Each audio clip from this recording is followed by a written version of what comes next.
Assalamualaikum warahmatullahi wabarakatuh. Alhamdulillahi rabbil alamin. Lahu ni'matu wa lahul fadlu wa lahul thana'ul hasan. Wassalawatullahil barrir rahim. Wal malaikatil muqarrabin. Ala sayyidina wa maulana Muhammadin. وعلى آله وأصحابه الطيبين الطاهرين. اللهم لا سهل إلا ما جعلته سهلا وأنت تجعل الحزن إذا شئت سهلا. اللهم ارزقنا الإخلاص في النية والقول والعمل وبعد. Para peserta bedah buku Membongkar Kebohongan Talafi Wahabi yang kami hormati, alhamdulillah, puji syukur marilah kita sampaikan kepada Allah Subhanahu wa taala pada siang hari ini. Allah Subhanahu wa taala kembali mentakdirkan kita untuk berkumpul dalam sebuah forum yang mulia, yaitu dalam bedah buku Membongkar Kebohongan Talafi Wahabi. Semoga Allah Subhanahu wa taala memberkahi majelis kita ini dan kita semuanya diberikan keselamatan oleh Allah Subhanahu wa taala di dunia wal akhirah. Amin ya rabbal alamin. Salawat dan salam semoga tetap terlimpahkan kepada junjungan kita Imamul Anbiya wal Mursalin Sayyidina wa Maulana Muhammad sallallahu alaihi wasallam, para sahabatnya, keluarganya, serta seluruh umat Islam yang mengikuti beliau ila yaumil qiyamah. Para peserta bedah buku yang kami hormati, sebelum kita memulai kajian kita pada siang hari ini, terlebih dahulu marilah kita mengikhlaskan niat kita mengikuti forum bedah buku ini semata-mata mencari ridha Allah Subhanahu wa taala. Dengan niat yang ikhlas, maka insya Allah amal ibadah yang kita lakukan ini akan dilipat gandakan oleh Allah Subhanahu wa taala pahalanya. Diterima oleh Allah dan dilipat gandakan pahalanya, karena pada saat ini kita berada di bulan Ramadan yang mulia. Para peserta yang dirahmati oleh Allah Subhanahu wa taala, kita telah sampai pada halaman 206 dari buku Membongkar Kebohongan Talafi Wahabi, menjawab syubhah Wahabi dalam akidah dan amaliyah. Kita sampai pada rutut yang nomor 7 dari buku ini tentang amaliyah, yaitu tentang masalah berziarah ke makam Nabi dan para wali. Yang terkhusus yaitu berziarah ke makam Rasulullah Shallallahu Alaihi Wasallam. Kita Ahlus Sunnah wal Jamaah mengatakan bahwa berziarah ke makam Rasulullah Shallallahu Alaihi Wasallam, baik dengan melakukan safar perjalanan atau tanpa melakukan safar perjalanan jauh, maka itu disunnahkan. Karena itulah maka kita umat Islam sangat merindukan untuk bisa berziarah ke makam Rasulullah Shallallahu Alaihi Wasallam. Setiap kita di dalam hatinya menginginkan agar bisa kita berziarah ke makam Rasulullah Shallallahu Alaihi Wasallam. Karena ada sabda Rasulullah Shallallahu Alaihi Wasallam, "Man zara qabri wajabat lahu syafaati." Barang siapa yang berziarah ke kuburanku, maka wajib baginya mendapatkan syafaatku. Itu sabda Rasulullah Shallallahu Alaihi Wasallam. sesuatu yang luar biasa, faidah yang luar biasa bagi seseorang yang berziarah ke makam beliau, yaitu janji untuk mendapatkan syafaat Rasulullah Shallallahu Alaihi Wasallam. Kita semuanya sebagai orang Muslim yang banyak melakukan dosa-dosa besar di dunia ini, tentu yang kita harapkan nanti pada hari kiamat adalah syafaat Rasulullah Shallallahu Alaihi Wasallam. Tanpa syafaat sulit bagi kita untuk bisa selamat nanti pada hari kiamat. Karena itulah maka syafaat Rasulullah sangat kita harapkan. Dan Rasulullah Shallallahu Alaihi Wasallam telah memberikan solusi bagi kita, bagi orang-orang seperti kita, agar kita berziarah ke makam Rasulullah Shallallahu Alaihi Wasallam apabila kita menginginkan syafaat beliau. Syafaati. Beliau mengatakan man zara qabri wajabat lahu syafaati.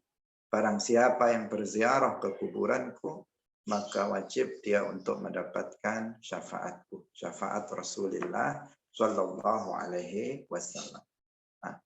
Tetapi ada sesuatu yang aneh, syubhah yang dilontarkan oleh kelompok sebelah, kelompok Wahabi, yang mereka justru mengatakan bahwa melakukan perjalanan jauh untuk berziarah ke makam Rasulullah Shallallahu Alaihi Wasallam, apalagi melakukan perjalanan jauh untuk berziarah ke makam para wali, maka itu adalah hukumnya haram.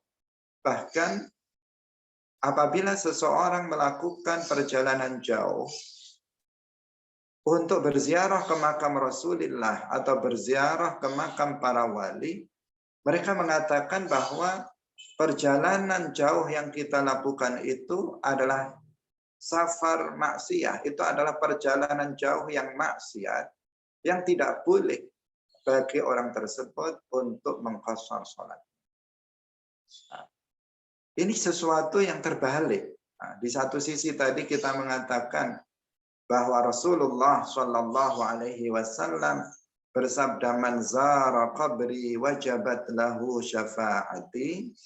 Tetapi di sisi lain orang Wahabi justru mengatakan sebaliknya, orang yang melakukan bepergian jauh untuk berziarah ke makam Rasulullah, maka dia telah bermaksiat kepada Allah Subhanahu wa taala, sehingga dia tidak boleh untuk mengqashar salatnya di saat perjalanan itu.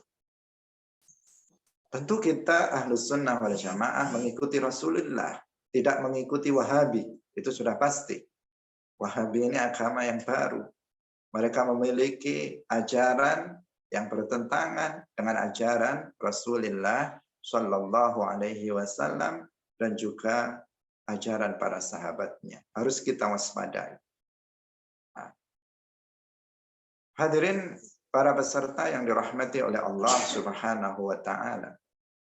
Sebelum kita menjawab, sebelum kita mengutarakan syubhah dan menjawab syubhah dari kalangan Wahabi ini, terlebih dahulu kita memang teringat dengan orang-orang Wahabi ini memang orang-orang yang mereka membenci Rasulullah Shallallahu Alaihi Wasallam. Meskipun secara lisan dan kitab-kitab mereka mengatakan bahwa mereka mencintai Rasulullah Shallallahu Alaihi Wasallam, karena memang cinta terhadap Rasulullah adalah sesuatu yang diwajibkan.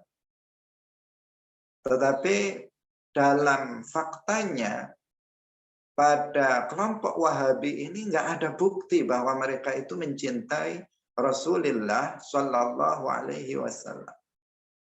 Karena justru ajaran-ajaran dari kelompok Wahabi ini arahnya adalah kebencian terhadap Rasulullah Shallallahu Alaihi Wasallam.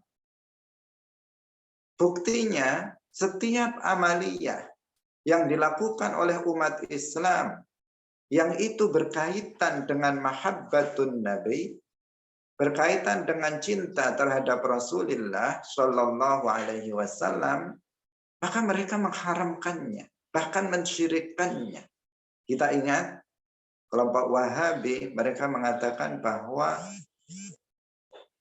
memperingati lahirnya Rasulullah Shallallahu Alaihi Wasallam, memperingati Maulid Nabi, mereka bilang sebagai bid'ah yang sesat.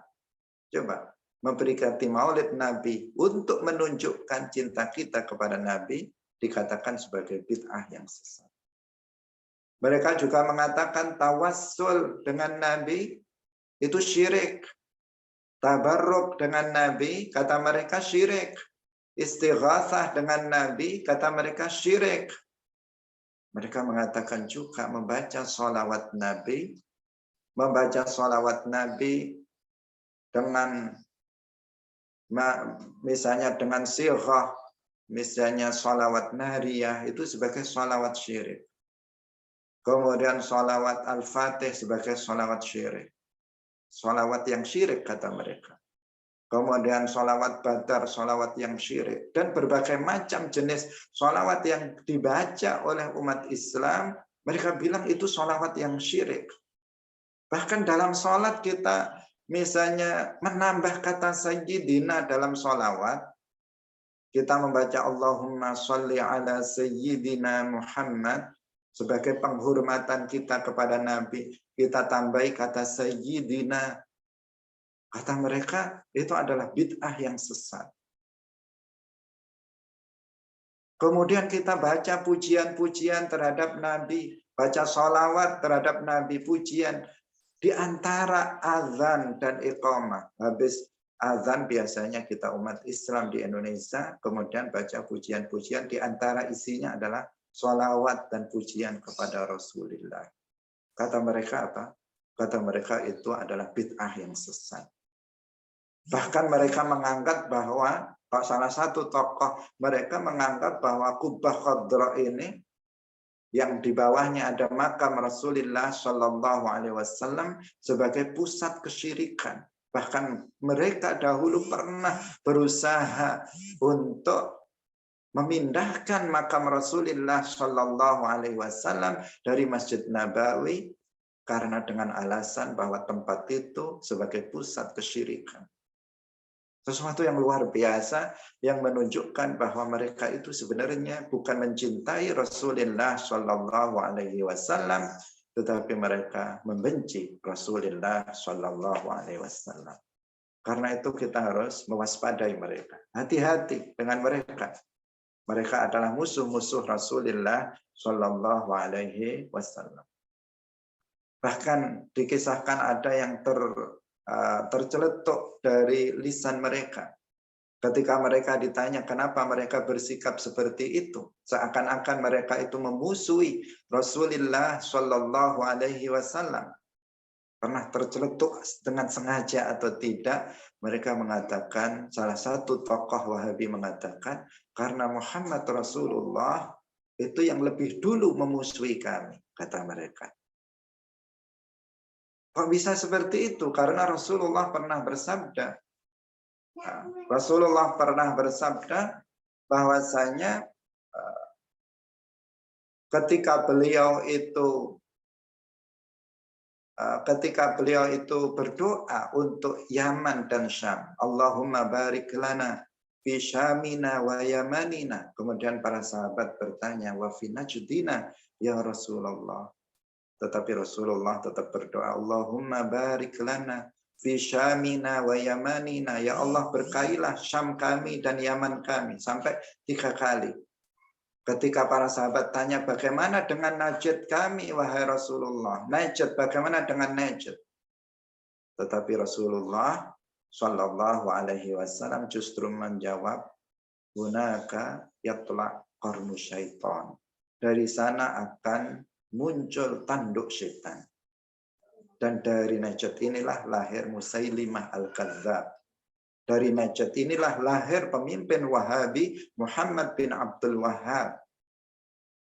Sabda Nabi ini dianggap oleh dia sebagai bahwa Nabi memusuhi mereka. Karena itulah maka orang Wahabi memusuhi Rasulullah Shallallahu Alaihi Wasallam, mengharamkan dalam prakteknya mereka mengharamkan setiap amaliyah yang menunjukkan cinta kita kepada Rasulullah Shallallahu Alaihi Wasallam.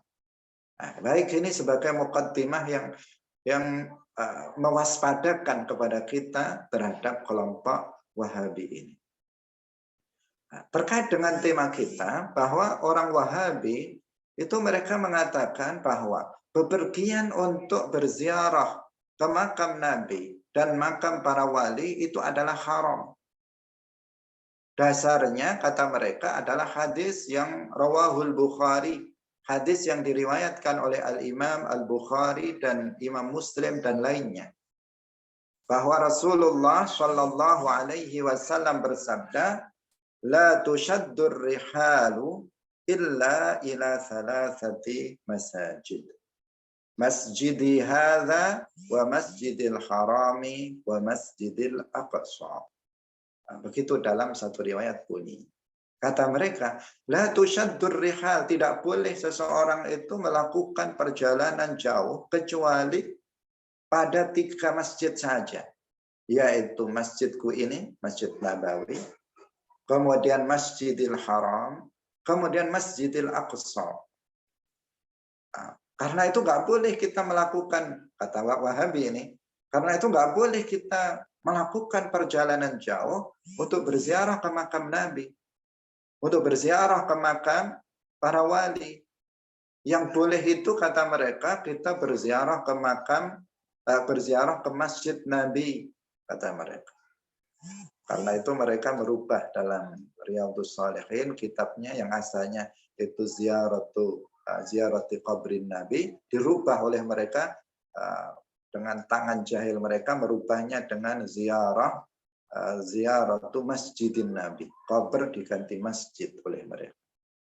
Yang boleh itu menurut mereka kita berziarah ke Masjid Nabi, Masjid Nabawi, kemudian kita mampir ke makam Nabi. Itu boleh kalau mampir. Tapi kalau dari rumah berniat kita untuk bepergian melakukan untuk ziarah ke makam Nabi, maka itu haram, kata orang Wahabi. Kalau kita mengatakan karena kerinduan kita kepada Rasulullah Shallallahu Alaihi Wasallam, maka dengan melakukan safar atau tanpa safar, dengan perjalanan jauh atau tanpa perjalanan jauh, maka diperbolehkan, bahkan disunnahkan kita untuk berziarah ke makam Rasulullah Shallallahu Alaihi Wasallam. Hadirin para peserta bedah buku yang dirahmati oleh Allah Subhanahu wa Ta'ala.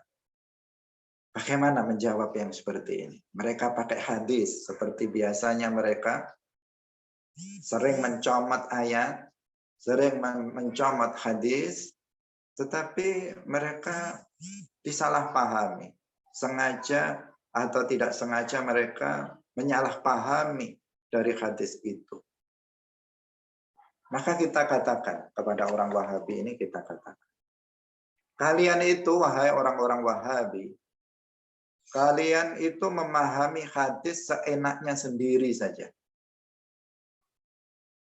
Nah, kalau orang sini ngomongnya bahasa enake udele dewe, sakarepe, semaunya sendiri memahami hadis. Karena tidak ada satu kata pun, tidak ada satu kata pun dalam hadis tersebut yang mengisyaratkan saja enggak ya, haramnya melakukan perjalanan jauh untuk berziarah ke makam Rasulullah atau makam para wali. Enggak ada satu kata saja yang mengisyaratkan bahwa melakukan perjalanan jauh itu diharamkan. Pemahaman kalian itu cuma ikut-ikut saja, mengekor saja kepada perkataan Ibnu Taimiyah, pemimpin kalian. Dan fanatisme kalian terhadap Ibnu Taimiyah ini yang menjadikan kalian ini tersesat. Ini adalah musibah terbesar kalian adalah menganggap bahwa perkataan Ibnu Taimiyah itu semuanya benar. Itu yang mengakibatkan kalian seperti itu. Akibat dari fanatisme buta yang ada pada diri kalian terhadap Ibnu Taimiyah, maka kalian menjadi bodoh. Kalian menjadi buta. Kalian menjadi tumpul pikirannya, tidak bisa berpikir secara objektif, tidak bisa berpikir secara adil.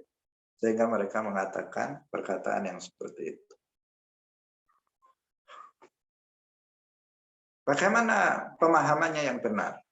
Begini, kita ajari mereka pemahaman hadis ini dengan pemahaman yang benar. Kita katakan pertama, hadis yang kamu sebut tadi, la tushaddur rihalu illa ila thalathati masajid, masjidi hadha wa masjidil harami wa masjidil aqsa, itu sudah ditafsirkan oleh Rasulullah Shallallahu Alaihi Wasallam sendiri. Jadi Nabi sudah menafsirkan hadis tersebut. Wa khairu ma fassartahu bil warid. Dan sebaik-baik penafsiran adalah penafsiran dengan ayat dengan ayat, ayat dengan hadis, hadis dengan hadis. Itu yang sebaik-baik penafsiran. Yang paling paham terhadap sabda Nabi adalah Nabi sendiri. Dan Nabi sudah menjelaskan maksud dari hadis la tushaddur rihal illa ila thalathati masajid, seperti yang tadi kalian sampaikan. Bagaimana penafsiran Rasulullah Shallallahu Alaihi Wasallam? Perhatikan, dengarkan baik-baik. Dalam hadis yang diriwayatkan oleh Al-Imam Ahmad bin Hanbal, Rasulullah Shallallahu Alaihi Wasallam bersabda, la yambaghi lil matiyyi. Perhatikan, ini substansinya sama, lafadznya berbeda karena ini menafsirkan hadis yang pertama tadi yang diriwayatkan oleh Al-Imam Al-Bukhari dan Muslim. Rasulullah bersabda, la yambaghi lil matiyyi an tushadda rihaluhu ila masjidin yubtagha fihi shalah ghairal masjidil harami wal masjidil aqsa wa masjidi hadha. Nah, bagi yang tahu bahasa Arab sudah bisa memahami. Bagi yang belum, coba kita terjemahkan. La yambaghi lil matiyyi, tidak seyogyanya bepergian jauh ke sebuah masjid. Kita lihat di sini ada kata-kata la yambaghi lil matiyyi an tushadda rihaluhu ila masjidin yubtagha fihi shalah. Di sini poinnya. Yang maknanya apa? Tidak seyogyanya melakukan bepergian jauh ke sebuah masjid untuk tujuan sholat di sana. Nah, poinnya di sini. Ila masjidin yubtagha fihi shalah. Tidak seyogyanya seseorang itu melakukan perjalanan jauh menuju masjid pertama untuk sholat yang kedua. Bukan melakukan bepergian jauh secara umum, enggak. Tetapi melakukan bepergian masjid pertama, melakukan perjalanan jauh pertama ke masjid, yang kedua tujuannya untuk melakukan sholat, maka hendaknya itu tidak dilakukan selain pada Masjidil Haram, Masjidil Aqsa, dan Masjid Nabawi. Nah, jadi dari hadis yang kedua ini jelas bahwa yang tidak seyogyanya pun tidak menunjukkan haram ya. Tidak sepatutnya, tidak seyogyanya seseorang yang ingin sholat di suatu masjid itu melakukan perjalanan jauh selain pada 3 masjid tersebut. Tidak seyoknya seseorang itu, misalnya saya pengen sholat zuhur jauh-jauh dari Kediri misalnya ke Masjid Istiqlal Jakarta untuk sholat zuhur misalnya. Tidak seyogyanya seperti itu. Kenapa? Karena pahalanya sama. Sholat maghrib, sholat zuhur di Masjid Agung Kediri dengan sholat zuhur di Masjid Istiqlal Jakarta, pahalanya sama, nggak ada bedanya. Ngapain jauh-jauh ke sana kalau untuk sholat? Kalau pahalanya sama. Hadirin yang dirahmati oleh Allah Subhanahu wa Ta'ala. Kecuali pada 3 masjid ini. Kenapa? Karena sholat di 3 masjid ini pahalanya berbeda. Sholat di 3 masjid ini pahalanya dilipat gandakan oleh Allah Subhanahu wa Ta'ala. Dalam hadis yang lain dijelaskan bahwa sholat di Masjidil Haram itu pahalanya dilipat gandakan sampai 100.000 kali. Di Masjidil Haram di Makkah, sholat di sana dilipat gandakan sampai 100.000 kali.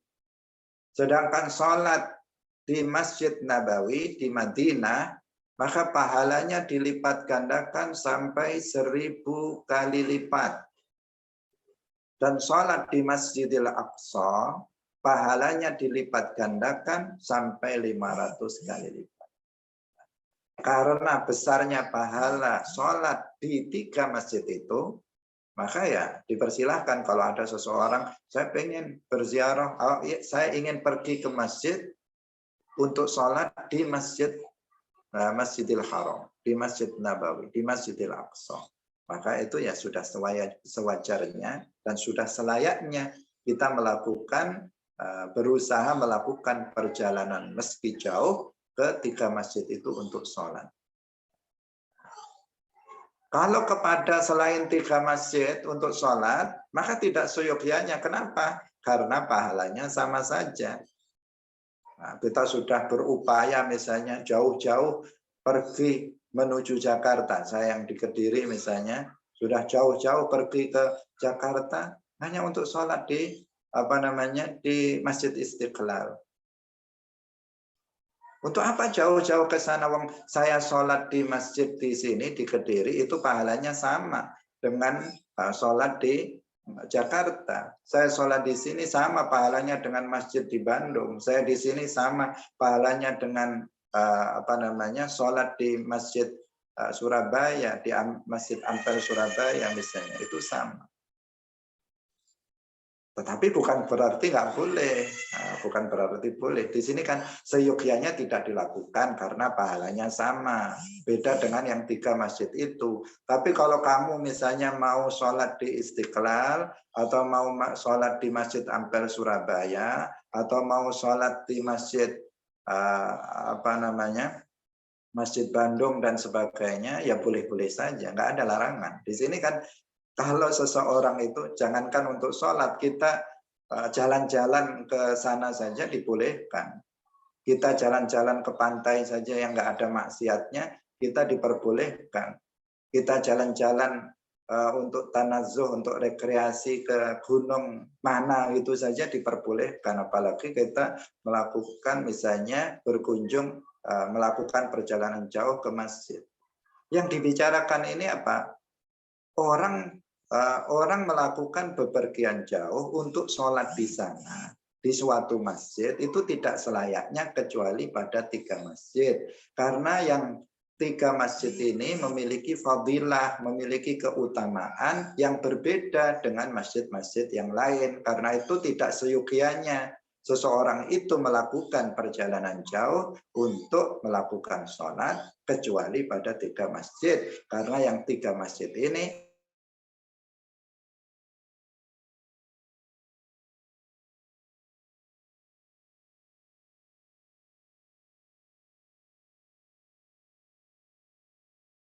Ustaz.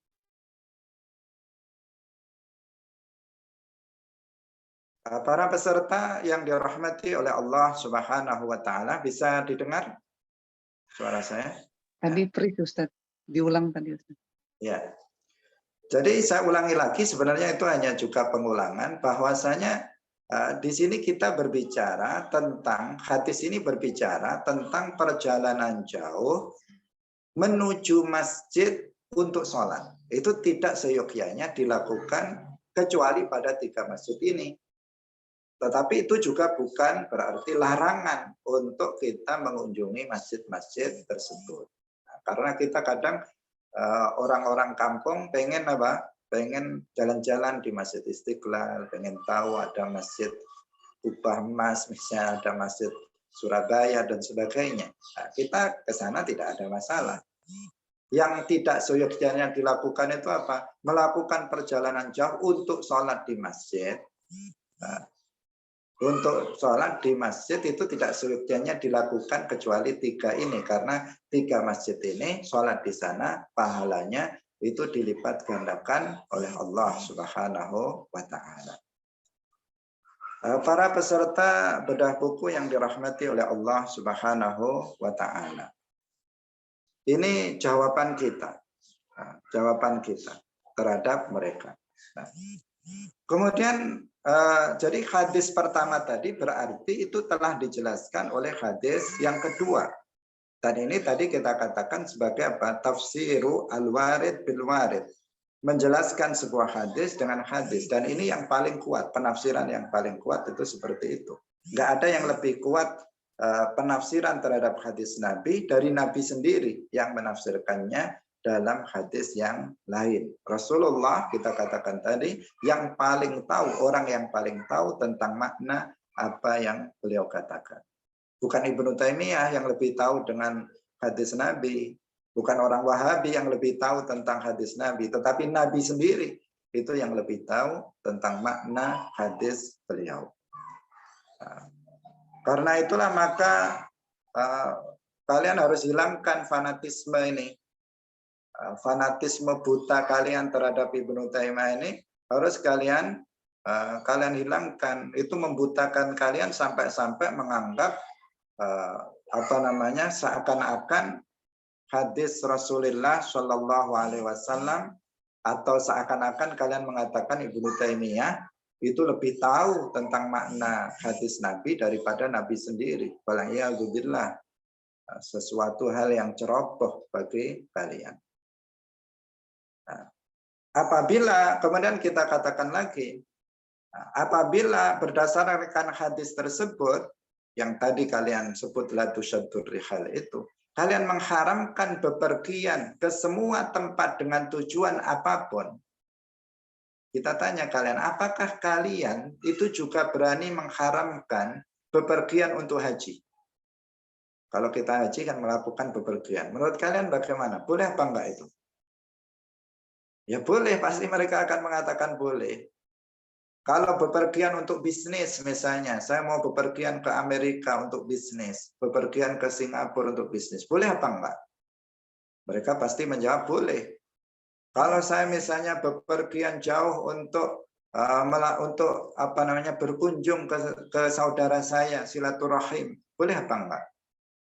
Ya pasti mereka akan menjawab boleh. Kalian tidak akan mungkin berani untuk mengharamkannya.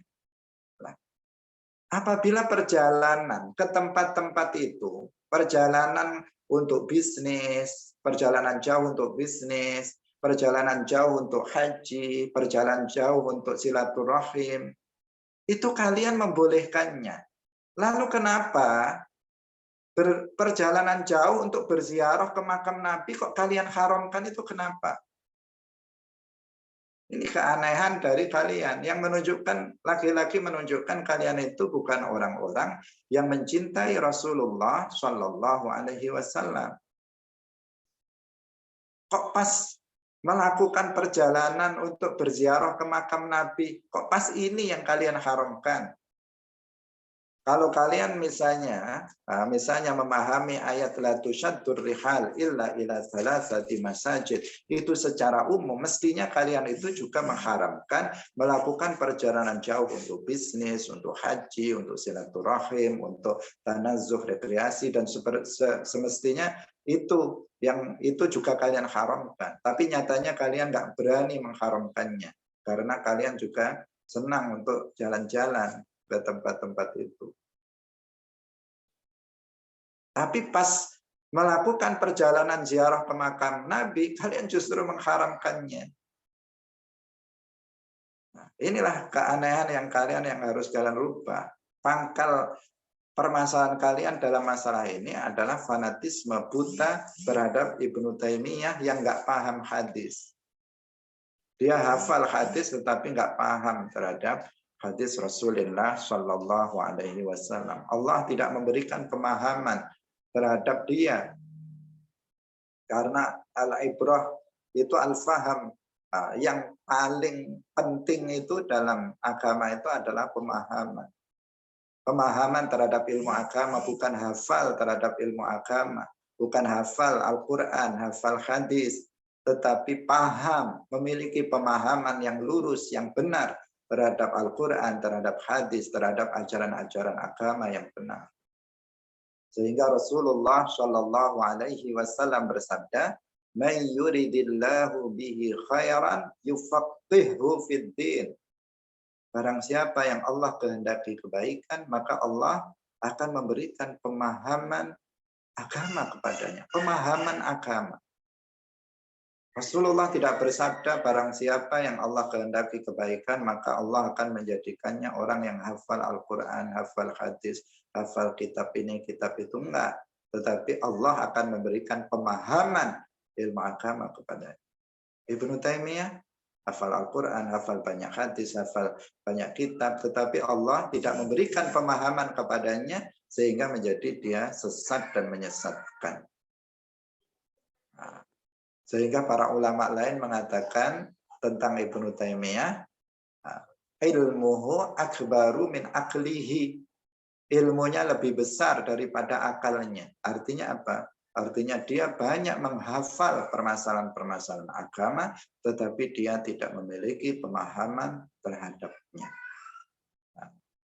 Karena itu kita harus belajar kepada para ulama yang fiqh, yang bersanad, agar kita dianugerahi pemahaman oleh Allah Subhanahu wa Ta'ala. Amin ya rabbal alamin. Sekarang kita jelaskan lagi biar tambah dong orang Wahabi ini, biar tambah paham tentang bolehnya kita melakukan perjalanan jauh untuk melakukan berziarah ke makam Rasulullah Shallallahu Alaihi Wasallam. Kita tanya orang Wahabi, apakah kalian pernah mendengar sebuah hadis Rasulullah Shallallahu Alaihi Wasallam yang ini diriwayatkan oleh Ibnu Asakir tentang perjalanan Bilal bin Rabah berziarah ke makam Nabi? Kalau mereka menjawab, enggak, kami enggak pernah dengar. Ya itulah kalian. Nah, itulah kalian. Bodoh tetapi merasa tahu. Kalau mereka menjawab, iya, saya pernah dengar. Lalu kenapa masih dalam pemahaman kalian yang mengikuti Ibnu Taimiyah? Kenapa masih mengikuti Ibnu Taimiyah kalau sudah tahu?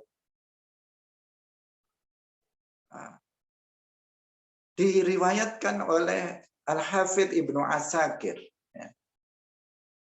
bahwa Bilal bin Rabah, muadzinu Rasulillah Shallallahu Alaihi Wasallam, tukang adzannya Rasulullah Shallallahu Alaihi Wasallam.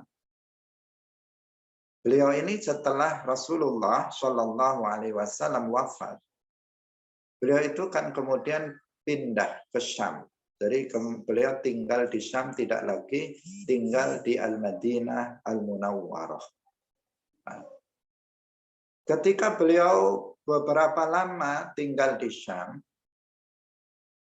Rasulullah Shallallahu Alaihi Wasallam itu datang dalam mimpi beliau. Dan kita tahu bahwa bermimpi bertemu dengan Rasulullah Shallallahu Alaihi Wasallam, maka itu bertemu betulan dengan Rasulullah Shallallahu Alaihi Wasallam. Beliau bersabda, "Man ra'ani fil manami, faqad ra'ani haqqan." Barang siapa yang telah melihatku dalam tidurnya, maka benar-benar dia telah melihatku. Karena setan, dalam lanjutan hadis, karena setan itu tidak bisa menyerupaiku. Dia tidak bisa merubah wujud menjadi sepertiku. Sehingga kalau ada seseorang bermimpi bertemu Rasulullah, maka benar-benar dia itu telah melihat Rasulullah Shallallahu Alaihi Wasallam. telah bertemu dengan Rasulullah Shallallahu Alaihi Wasallam. Semoga kita semuanya di bulan Ramadan ini diberikan rezeki oleh Allah Subhanahu Wa Taala untuk bisa bermimpi ketemu Rasulullah Shallallahu Alaihi Wasallam. Amin.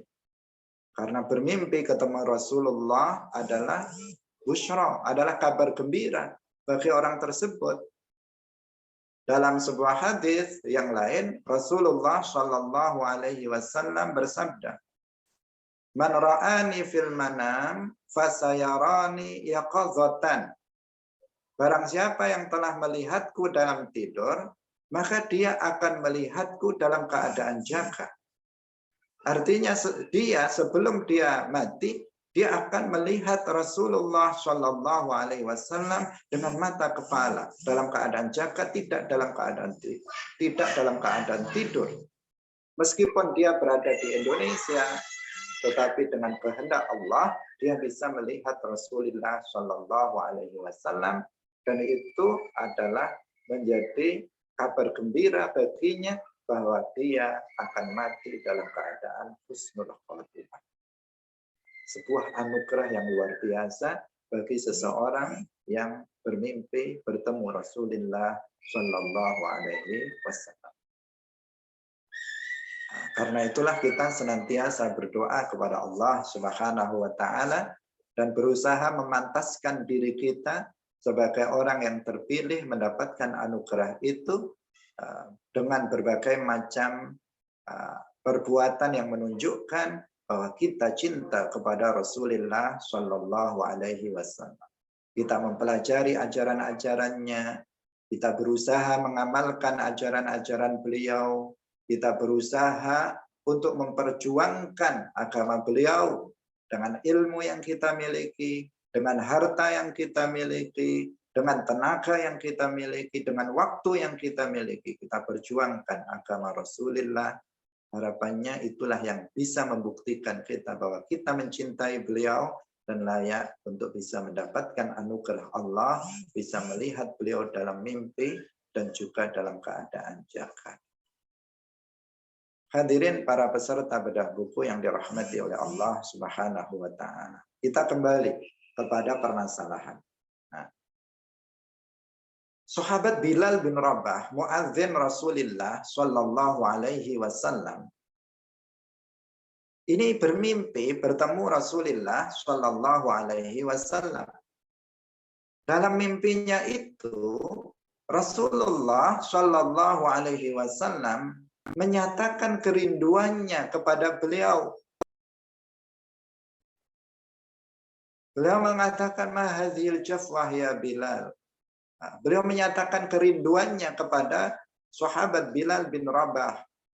Kok sudah lama Bilal nggak ada di Madinah? Beliau menyatakan rindu terhadap Bilal bin Rabah. Maka apa yang dilakukan oleh Bilal bin Rabah? Begitu beliau bangun dari tidurnya, beliau bersegera, beliau langsung segera melakukan perjalanan jauh dari Syam menuju ke Madinah Al-Munawwarah. Ini perjalanan yang bukan perjalanan pendek. Beliau menunggangi kendaraannya, binatang kendaraannya. Beliau melakukan perjalanan jauh dari Syam ke Al-Madinah Al-Munawwarah. Untuk apa tujuannya? Untuk apa tujuannya? Untuk berziarah ke makam Rasulullah Shallallahu Alaihi Wasallam. Bilal bin Rabah, muadzin Rasulullah, melakukan perjalanan jauh dari Syam ke Al-Madinah Al-Munawwarah untuk berziarah ke makam Rasulullah Shallallahu Alaihi Wasallam. Hadirin rahimakumullah, maka di akhir kita katakan hadis di atas yang kalian kemukakan, la tusyaddur rihal, yang diriwayatkan oleh Muslim yang kamu salah pahami. Ini pasti hanya sebuah kedok bagi kalian, kedok bagi kalian saja untuk menghalangi umat Islam melakukan tawassul, tabarruk dan istighosah dengan Nabi dan para wali. Karena memang sejak awal kalian orang Wahabi ini kan anti tawassul, anti tabarruk, anti istighosah dengan Nabi. Untuk mencegah umat Islam berziarah dan kemudian tawassul, tabarruk, istighosah dengan Nabi di sana, maka kemudian kalian melontarkan hadis ini. Nah, hadis yang sengaja kalian salah pahami atau karena memang ya kebodohan kalian terhadap pemaknaan atau penafsiran dari hadis tersebut. Nah, para peserta yang dirahmati oleh Allah Subhanahu wa taala, demikianlah jawaban kita terhadap orang Wahabi seputar syubhah ini. Nah, maka dipersilahkan kepada teman-teman para peserta yang mungkin ada pertanyaan untuk menyampaikan pertanyaannya. Kita akan tambahkan satu permasalahan, tapi jika nanti ada pertanyaan dipersilahkan untuk menanyakannya di kolom chatnya. Para peserta yang dirahmati oleh Allah Subhanahu wa taala, kita lanjutkan permasalahan yang lain. Ini masih berkaitan dengan tawassul, karena tadi kita katakan mereka melarang kita melakukan ziarah ke makam Nabi ini adalah dalam rangka mencegah kita melakukan tawassul dengan Rasulullah Shallallahu Alaihi Wasallam. Di antara syubhah yang dikatakan oleh orang Wahabi, mereka mengatakan tidak boleh tawassul dengan orang yang sudah mati. Karena orang mati itu tidak bisa memberi manfaat, kata mereka. Sering sekali kita mendengar kata-kata ini dari orang Wahabi. Orang mati nggak bisa memberi manfaat. Karena itu kita nggak boleh bertawasul kepada Nabi. Kata-kata ini kalau bagi kita orang Ahlus Sunnah ini janggal. Karena itu kita harus jelaskan. Harus kita jelaskan tentang yang benar. Nah, kita katakan kepada orang Wahabi ini, kalian itu seperti orang yang tidak mengetahui dengan apa yang kalian katakan. Karena perkataan kalian ini menunjukkan seolah-olah orang yang hidup itu bisa menciptakan manfaat. Sehingga ketika sudah mati, maka tidak bisa lagi menciptakan manfaat. Ini perkataan mereka. Dan ini bahaya ya, bahaya. Karena bagi kita Ahlus Sunnah wal Jamaah, pencipta segala sesuatu itu adalah Allah.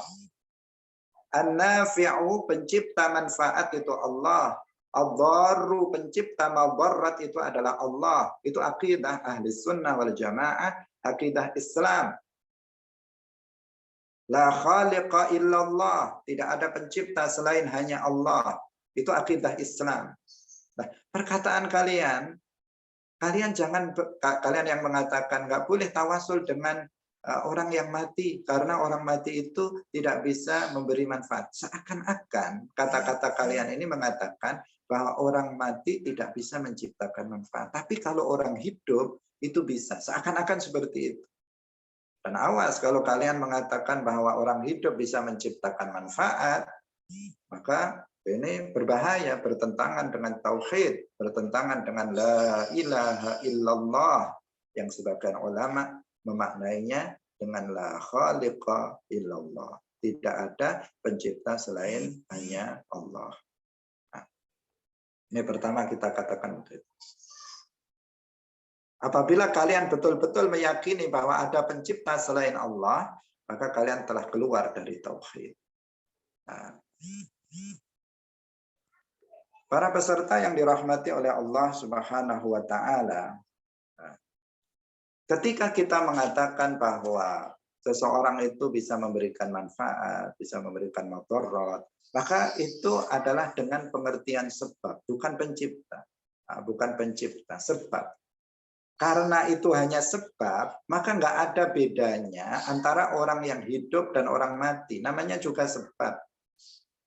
Pencipta itu Allah, yang menciptakan manfaat itu Allah, yang menciptakan madarat itu Allah. Ketika kita bertawasul dengan Nabi, maka ketika beliau masih hidup, maka kita meyakini Nabi itu adalah sebab, Allah adalah pencipta manfaat. Ketika kita bertawasul dengan Nabi setelah wafat beliau, akidah kita nggak berubah. Kita tetap meyakini bahwa Nabi itu adalah sebab, sedangkan Allah adalah pencipta dari manfaat. Itu keyakinan kita. Sehingga di sini nggak ada bedanya antara orang hidup dan orang mati. Dalam hal ini loh ya. Kalau bedanya bahwa yang satu hidup, satu mati ya ada. Tetapi dari sisi bahwa keduanya tidak bisa menciptakan manfaat dan madarat itu sama. Orang hidup nggak bisa menciptakan manfaat. Orang mati juga nggak bisa menciptakan manfaat. Sama saja. Nah, karena sama, maka ketika kita tawasul dengan orang hidup dan tawasul dengan orang mati nggak ada bedanya. Keyakinan kita tetap Allah pencipta manfaat dan madarat, sedangkan Nabi atau wali yang kita bertawasul dengannya, mereka adalah sebab dari Allah menciptakan manfaat dan menciptakan madarat atau menjauhkan madarat dari kita. Para peserta yang dirahmati oleh Allah Subhanahu wa taala. Ini yang harus kalian pahami. Jangan-jangan kalian juga nggak paham tentang tauhid yang sebenarnya, tentang makna la ilaha illallah. Maka ini akan lebih celaka bagi kalian jika mengatakan seperti itu. Maka perkataan kalian bahwa orang mati tidak bisa memberi manfaat membuktikan beberapa hal. Yang pertama, membuktikan sedikitnya pengetahuan kalian tentang hadis Rasulullah Shallallahu Alaihi Wasallam. Kalian nggak banyak baca hadis, nggak banyak talaqi hadis.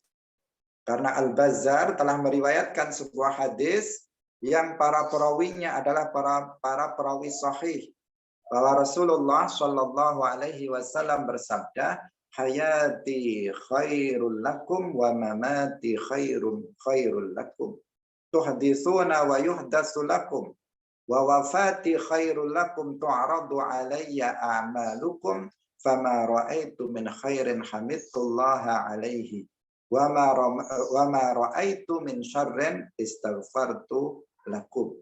Rasulullah mengatakan hidupku adalah kebaikan bagi kalian dan matiku adalah kebaikan bagi kalian. Jadi meskipun beliau wafat tetap membawa kebaikan untuk kita.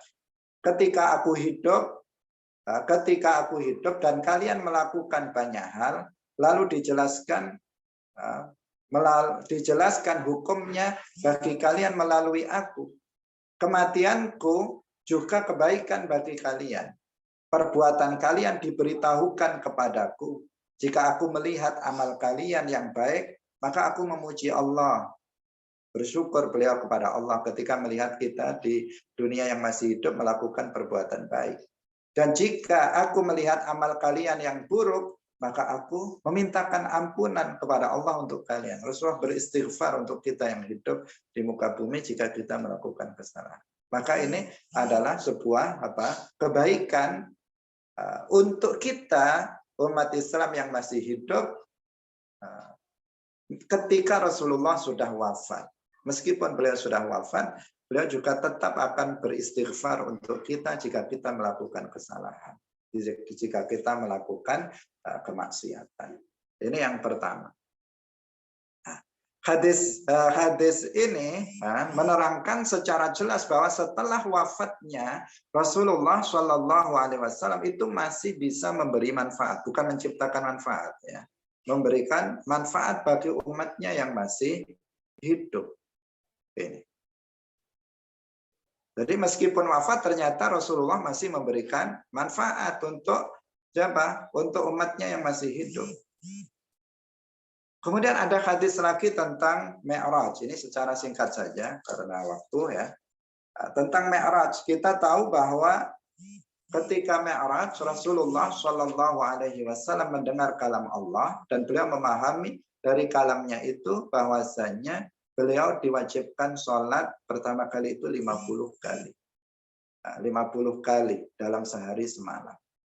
Kemudian beliau turun ketemu Nabi Musa yang memerintahkan atau yang menyarankan kepada Nabi Muhammad SAW untuk kembali ke tempat munajat beliau di atas langit ketujuh meminta agar diringankan. Sehingga yang asalnya sholat itu yang diwajibkan bagi umat Islam itu 50 kali sehari semalam, sampai akhirnya menjadi 5 kali sehari semalam dengan pahala 50 kali sholat dalam sehari semalam.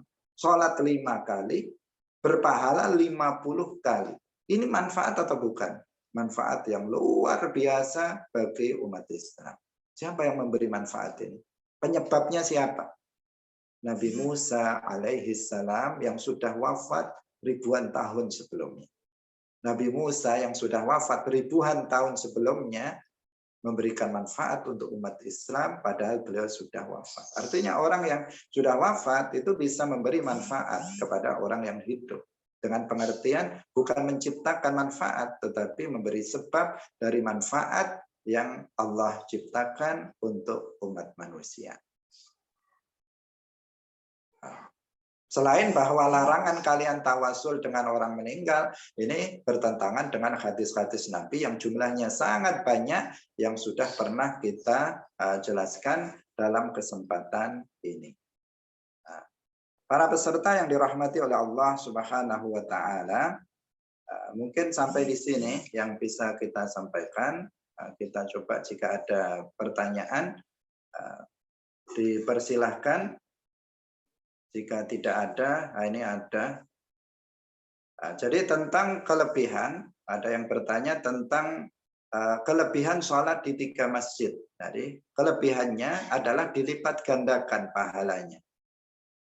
Dilipat gandakan pahalanya oleh Allah Subhanahu wa taala. Sholat di Masjidil Haram itu dilipat gandakan sampai 100.000 kali lipat pahalanya. Sedangkan sholat di Masjid Nabawi itu dilipat gandakan pahalanya sampai 1000 kali lipat. Dan sholat di Masjidil Aqsa yang ada di Palestina itu dilipat gandakan pahalanya sampai 500 kali lipat. Nah, itu lipatan pahala sholat di sana. Sehingga kalau kita umat Islam kemudian berusaha untuk pergi ke sana, untuk sholat di sana, maka ini sesuatu yang memang sudah semestinya karena kita di dunia ini adalah untuk beribadah kepada Allah, mengumpulkan pahala yang sebanyak-banyaknya sehingga nanti kita bisa mendapatkan kebahagiaan nanti di akhirat. Nah, ini jawaban saya dari pertanyaan yang pertama. Silakan jika ada pertanyaan yang lain. Jika sudah tidak ada, maka ini pas jam 2 tepat kita tutup pertemuan kita pada siang hari ini. Semoga Allah Subhanahu wa taala menerima amal ibadah kita selama di bulan Ramadan dan kita semuanya bisa melihat Lailatul Qadar pada bulan ini. Amin. Barakallahu fikum. Wallahu muwaffiq ila aqwamit thariq. Wassalamualaikum warahmatullahi wabarakatuh.